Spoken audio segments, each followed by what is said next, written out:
Today we tackle one of my favourite action comedy manga from Shonen Jump, and that's all thanks to the shady board of collaborators over at the Patreon.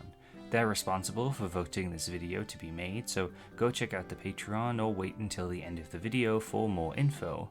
With that out of the way, let's dive straight into some fine art based shenanigans. Full name: Shishunki Renaissance David-Kun, or Teenage Renaissance David, often shorted to just David or David-Kun. Start date: September 15th, 2018. End date: May 27th, 2019. Total chapters 35, plus 2 bonus chapters and some other little bits, compiled into 4 volumes. Yushi and Kuroki began their manga career by getting an honorable mention for their one-shot Megaton Punchler Yoshida in the 2012 Jump Treasure Newcomer Manga Award, which seems to be about a boy whose punching strength increases the more he sees panties. Next, they'd submit various one-shots over the next few years, including 2 versions of Momeruhito in Jump Next in 2014, as well as Weekly Shonen Jump in 2015. This would be an even more ecchi focused work that I think might be an exorcism gag manga potentially, where the main character has to fondle people's breasts to exorcise ghosts. 2017 would then see Sento's Recommendation get serialized in Jump Giga for 4 chapters, which is again another ecchi manga which seems to be set in a hot spring. Then 2018 would see the one-shot of David-Kun pop up in Jump, and a few months later it would debut in issue 42 of the same year alongside I'm From Japan, which is pretty rare for 2 manga to debut literally side by side. Back to David though, it would focus on David, the statue of David to be precise, the actual sculpture carved by Michelangelo, and this is because Kuroki took the ecchi gag manga he was fond of and then added a lot more class and fine art into the mix to create a very unique little gag manga that sees various famous pieces of art attend high school, a high school based on the Louvre, one of, if not the most famous art museum in the world. And it's not just David who attends. A character you'll see a whole lot of is Venus, who is based on The Birth of Venus by Sandra Botticelli. This is David's crush, and the main gag of David often revolves around him trying to impress her, or some lewd event centering around her. Unlike a lot of other ecchi manga though, I find David executes his jokes with a bit more thought, not resorting to just panty shots, but using things like wordplay to create some insane scenario where David gets a bit out of control. Like in an early chapter, he confuses etching, an art term, for ecchiing. Essentially, he starts to fantasize that Venus, him, and another girl are going to do stuff in a nearby classroom, only to realize that he's actually going to be etching. His failure is then usually followed by a loud "Cazzo," Italian for shit. But don't worry, because usually if David gets too rowdy or is in need of saving, his trusty best friend Mannequin Piss by Jérôme Duquesnoy the Elder will be there to literally piss on him. This is used in some really fun and creative ways throughout the series, and I for one love the copious amounts of piss jokes the series makes. I can't talk right now. I'm making piss.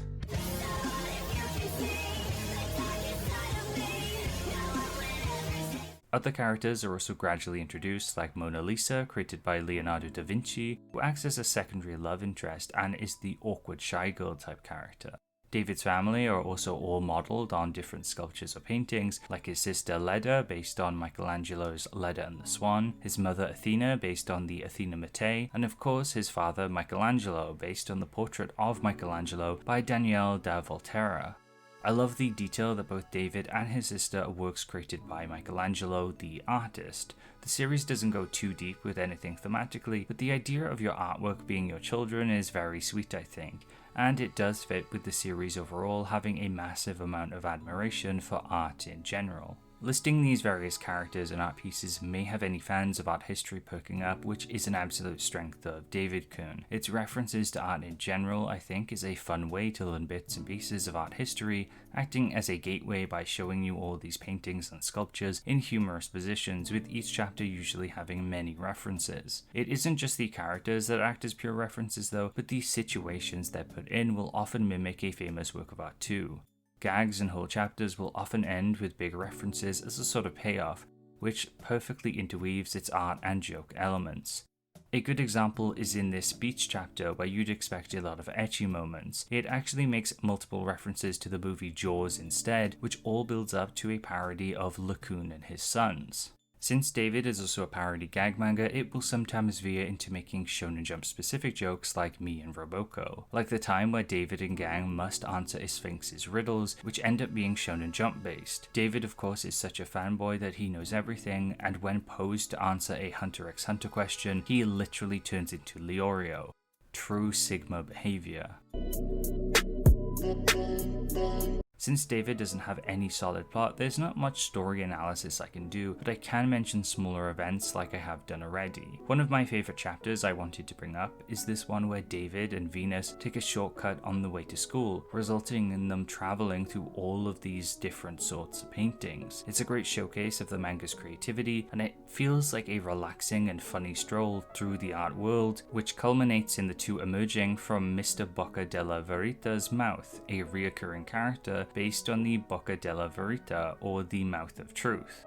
The closest David does come to a real arc though is in its final few chapters, which sees David wanting to ask Venus out on a Christmas date, only to find that his best bro, Mannequin Piss, has transferred schools. This causes David to utterly break down, and he's distraught that his best friend has seemingly disappeared, and then we get this really genuinely touching moment from David, where a letter from Mannequin Piss arrives that solidifies the two's bond of friendship. It's a message that rises beyond David's silly pervy antics, that pushes the importance of friendship and giving it your all in life.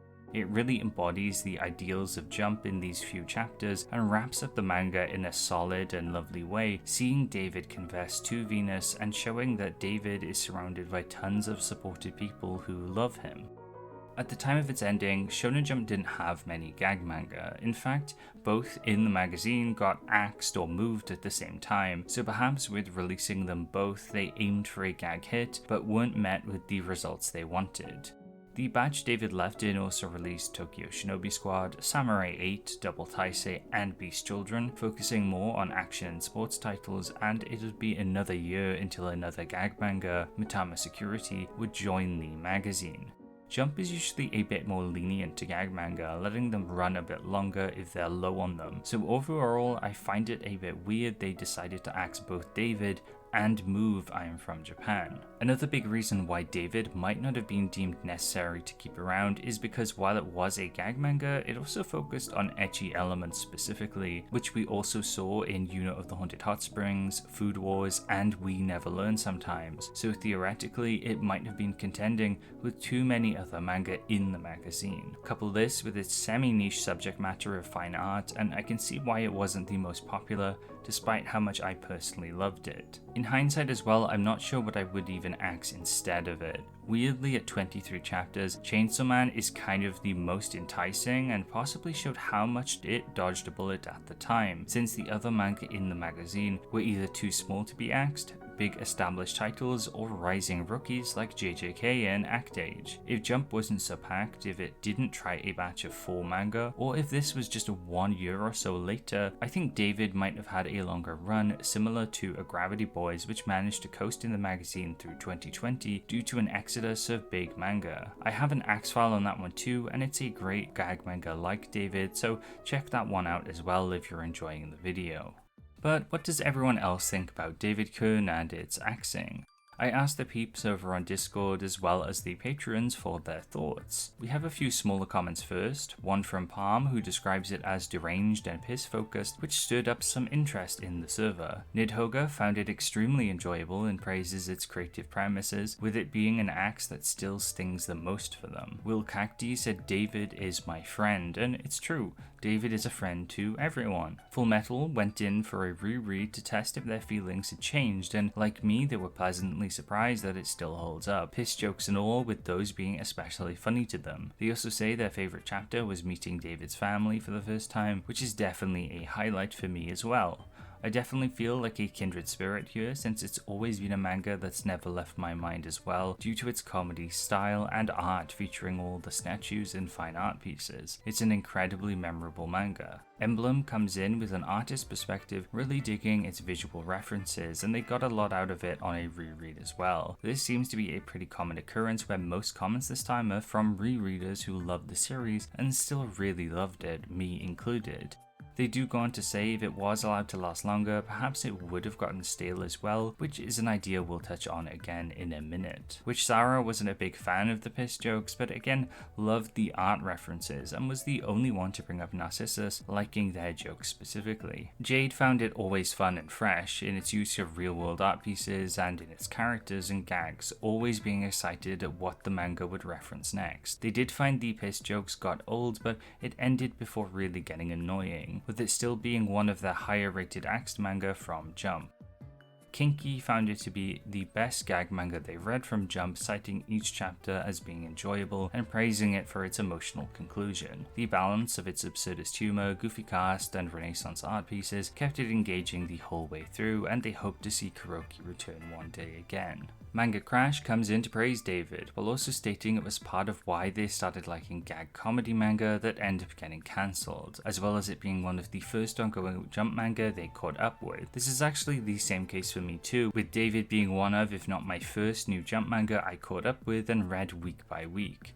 And it's definitely a manga that helped me appreciate gag manga more too. I also really like how Crash highlights David and I'm from Japan and how they depend on different cultures to set up their gags. Crash mentions a ton of favourite moments and characters as well, and also the fact that since it was one of the first Jump manga to receive some kind of official simultaneous release, people in the West did get a bit mad when it ended due to how loved it was. Effectively, it was something like a proto P6 or Phantom Seer in a way, which I think is a very cool perspective on it, which I never thought about. And finally we have Wurzel, who has a lot to say. Firstly, they bring up that it's a good entry-level gag manga, and I definitely agree. I think David's jokes are easy to understand, and because they're mostly visual based, you can always have a good laugh at how absurd they are. People will likely be familiar with a lot of artwork too, so they'll get the references, and if they don't, it opens up the gates to some fine art exploration on your own terms. I also really like the intro pages, just like Wurzel, where we get to see David in the classic pose, but with all sorts of different outfits on too. It's very satisfying. There is some criticism interjected though, with Wurzel not being a fan of the Brocon characters, and while I did like Leda, having another with Goliath's sister did feel a bit redundant. A few of its side characters are admittedly a bit weak and aren't very well fleshed out, nor do I like them a lot like Narcissus. They again bring up the series losing steam about halfway, and I think David does try to innovate a bit by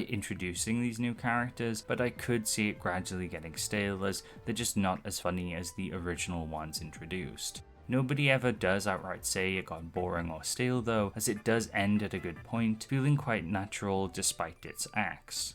Suffice to say, from the comments I received, David is a very beloved manga and people enjoy its artistic elements particularly. It's a bit of an older hidden gem of Jump, and I think it deserves all of this praise. David-Kun would leave the magazine alongside I'm From Japan, with it moving briefly to Saikyo Jump and somehow even getting an anime, although that's an axe file for another day potentially.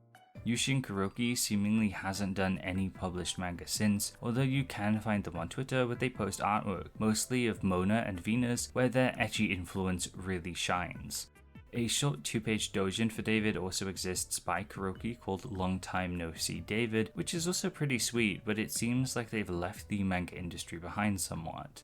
Maybe there's hope to see them again in the future, and I'd really like that, but whether we see another manga by Kuroki or not, I'm really happy that they managed to serialize David-Kun, as it's genuinely one of my favourite Jump manga. And that was a quick deep dive into one of Jump's best and most pissed-filled manga. If you enjoyed this video, consider subscribing for more and checking out the channel, since I have a ton of videos just like this one on other Shonen Jump axed manga. But if history is more your thing, I have a whole series of videos dedicated to exploring Weekly Shonen Jump and all of its older manga, beginning in 1968 and going on so far throughout all of the 80s. Also, please consider supporting me on Patreon. It helps a ton and pushes me to make better videos. You'll also get some cool rewards like access to exclusive Axfile polls, which is why this video even exists in the first place, as patrons voted it in. And you can also listen to the Patreon-only Trent Talks, a podcast at any tier where I chat about all sorts of other media and manga. You'll also be thanked at the end of my videos with you getting your own little doodle at the $3 tier, like Kinocha, Jade, Kaizoku Gairu, Circle Zero, Holly the Apothecary, Mayu, It's Fako, Yellowtail, Lay Sloggett, Chris P. Bacon, Joe Henshin, Full Metal, Unquestionable, Weepy Boy, Wurzel, and also AB, Vako Draws, and Otaku Gamer X at the $1 tier. Thank you all so much for being patrons, and as always, thank you for watching. Remember to be kind and take care.